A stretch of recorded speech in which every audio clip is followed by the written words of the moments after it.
Alam mo ba na kayang-kaya mo magkaroon ng sariling bahay? Kayang-kaya sa pamamagitan ng Pag-ibig Housing Loan. Ano nga ba ang Pag-ibig Housing Loan? Ang Pag-ibig Housing Loan ay mas kilala din na Home Development Mutual Fund. Ito ay isang ahensya ng ating pamahalaan kung saan maaari kang humiram or mag-loan ng hanggang 6 million pesos sa napakababang interest rate.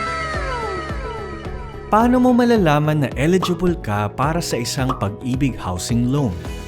Dapat meron ka ng mga sumusunod na qualifications. Number 1, hindi bababa ng 24 months contributions as Pag-ibig member.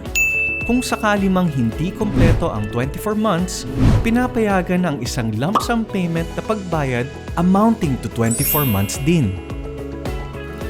Number 2, hindi hihigit sa 65 years old sa petsa ng application at hindi hihigit sa 70 years old sa katapusan ng loan. Number 3, may kakayahang magpasa ng satisfactory credit, employment, and/or business background checks. Number 4, walang overdue Pag-ibig short-term loan payments. Number 5, walang Pag-ibig Housing Loan na na-foreclose, nakansela, nabili dahil sa default, o sumailalim sa dasyon and pago. Number 6, kung may kasalukuyang Pag-ibig Housing Loan bilang principal borrower or bilang co-borrower, kailangan updated ang monthly payments.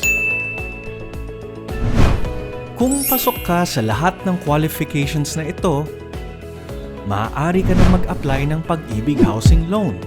This might be your sign na magkaroon ng pangarap mong bahay sa Linville. Ang pangarap mo noon, kaya mo na ngayon.